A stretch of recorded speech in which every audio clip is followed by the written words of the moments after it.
Salam alaikum, monsieur Michael Froment. Comme ça, on va voir. Donc, t'es un converti, tu t'es converti à l'islam Ça fait 13 ans, ouais. depuis 13 ans. Ouais. Je suis français, ça se voit. T'es un français converti, oui.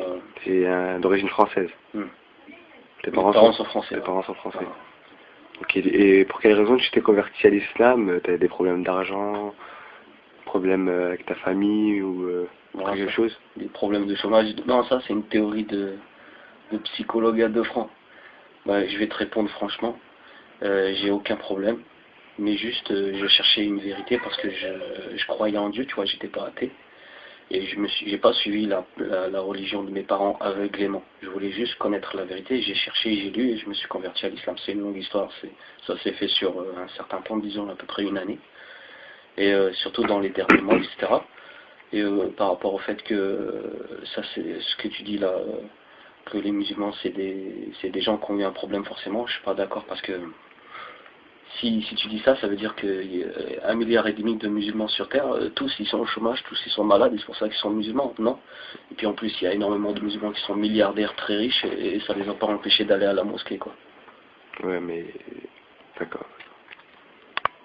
Non, mais honnêtement, t'avais des problèmes, t'étais au chômage, tu vas pas me dire que c'était venu du jour au lendemain comme ça. Il y a eu une raison... Non, ça s'est pas fait du jour au lendemain. Comme je t'ai dit, ça s'est fait sur à peu près une année, j'ai cherché, j'ai lu et tout. Tout le monde a ses problèmes, mais je suis pas rentré dans une secte, je suis rentré dans l'islam. L'islam c'est parfait, c'est ce qu'il y a de mieux, voilà, j'ai choisi. T'avais des amis musulmans et tout? Ouais, j'avais des amis musulmans et tout, mais ils ont pas été pour beaucoup là-dedans, franchement. C'est moi tout seul pour 90%. D'accord. Avec l'aide d'Allah, mais ça...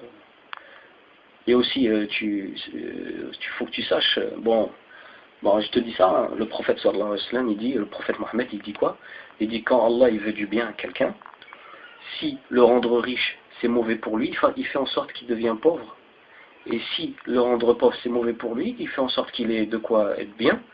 Parce que justement il veut du bien pour lui. Parce qu'il y a des gens ils sont ingrats. Quand ils ont de l'argent ils vont être ingrats. Ou d'autres quand ils vont être pauvres ils vont être ingrats. Et si Allah il veut du bien pour lui, il fait en sorte qu'il ait de quoi ne pas être ingrat. Parce qu'Allah il a voulu du bien pour lui. Maintenant si Allah il veut l'égarer, il peut le rendre riche comme pauvre pour l'égarer ou autre chose. Maintenant c'est un choix qui vient d'Allah et on l'accepte. Donc maintenant on va parler un peu d'actualité. Je veux savoir qu'est-ce que tu penses d'un type comme Philippe Desvilliers, ouais. Ou bien Nicolas Sarkozy. On va commencer par Philippe Desvilliers. Philippe Desvilliers, c'est là qui pense qu'il y a des réseaux souterrains à Roissy, des réseaux islamistes et tout ce qu'ici, quoi, qui montre vraiment du doigt l'islam dans tous les domaines. Franchement, c'est pour les élections, c'est pour les votes. Et puis, moi je trouve que c'est abusé, quoi. Soi-disant en France, on a la liberté de culte et tout. Et quand tu viens, tu cherches un travail, t'es honnête et tout, mais t'es musulman, ça y est, t'es considéré comme je sais pas quoi, un terroriste. Il y a trop d'amalgame en France, on est des gens honnêtes. Barbu ou pas, tant qu'on est musulman et on a compris notre islam, on ne peut pas être mauvais pour la société. D'accord. Ouais, mais aussi tu vois à Roissy, les musulmans sont ils sont pas tous propres, quoi, ceux qui travaillent à Roissy. On a eu plein d'événements comme il y a eu des vols, il y a eu tu vois, avec les risques d'attentats, on peut jamais les tuer. Il y a des musulmans qui volent à Roissy, c'est ça que tu me dis? Bah oui, des musulmans pratiquants ou des musulmans qui pratiquent pas, qui sont arabes?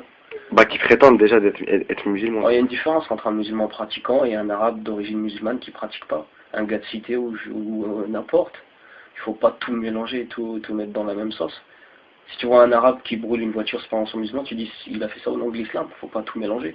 L'islam interdit de brûler la voiture, l'islam, c'est pas ça. Il faut pas mélanger tout, quoi. Donc tu penses que après les gars de cité, c'est pas trop des musulmans, c'est plutôt des arabes avant tout, c'est ça? Non, moi je dis pas qu'ils sont plus musulmans, je veux juste dire qu'ils sont loin de l'islam, qu'ils n'ont pas compris l'islam et qu'ils l'étudient pas, ils vont même pas à la mosquée juste une fois par an. Et ça c'est une vérité, tu vois, tu peux pas mélanger les gars de cité et l'islam. Parce que s'ils connaissaient l'islam, ils feraient pas ce qu'ils font. Parce que dans l'islam, t'as pas le droit de brûler un bus ou de tuer quelqu'un ou de tuer des civils ou d'être injuste. Parce qu'Allah il interdit l'injustice, l'islam il interdit l'injustice. Ouais. Et pour les piscines, Philippe de Villiers, il dit que c'est inacceptable de devoir séparer les hommes et les femmes, ou même pour les hôpitaux Ouais, séparer les... c'est- Bah ça c'est... faire des... Bah déjà, pour les piscines, il faut... l'islam c'est une religion de pudeur. L'islam nous enseigne la pudeur. Et une femme pudique, comme un homme pudique il ne va pas aller dans une piscine où il y a des femmes en maillot de bain et tout ça. Et une femme elle va pas aller là où il y a des hommes. C'est une question de pudeur. Mais c'est vrai qu'en Occident, là où... c'est-à-dire la pudeur en Occident, c'est pas une... On ne le comprend pas bien, ça n'existe plus parce que tu vois bien en Occident, bon, la prostitution c'est autorisé au plus haut niveau de l'État, les films pornographiques, toutes ces choses-là, ces gens-là qui n'ont plus de pudeur, ils ne peuvent pas comprendre la pudeur des musulmans. Tu vois ce que je veux dire? Et aussi, tu vois, maintenant c'est inacceptable, soi-disant, les piscines où les femmes auraient réservé un jour. Bah, pourquoi on dit rien à la piscine de Strauss-Kahn où les femmes juives réservent leur piscine une certaine journée, ils vont qu'ensemble entre femmes juives. Parce qu'elles savent très bien que dans leur religion, elles sont pudiques, elles veulent pas avec. Pourquoi on les critique pas elles et on va nous prendre la tête, nous, les musulmans? Ouais, tout ce que tu me dis, tu vois, c'est pas faux ce que tu me dis. Mais moi, en gros, il y a un problème, moi, en numéro un, c'est ce qu'on voit, hein. Les gens, tout le monde voit l'islam à la télé, l'islam c'est quoi? C'est pour tout le monde, c'est Ben Laden. Et Ben Laden, c'est pas quelque chose de... Bah écoute, je suis d'accord avec toi. Et ça, c'est à cause de qui? C'est à cause des médias. C'est aussi simple que ça. T'as un Ben Laden qui représente 0,0, avec des centaines de 0,1% de la communauté musulmane. Et il est dans la télé, tu vois que sa tête pendant 90 heures toute la journée. Donc après, bah, tu fais l'amalgame forcément, surtout si tu connais pas l'islam. Moi, ce que je peux te dire, bon, maintenant, peut-être que tu vas pas me comprendre, c'est que Ben Laden, il fait partie d'une secte.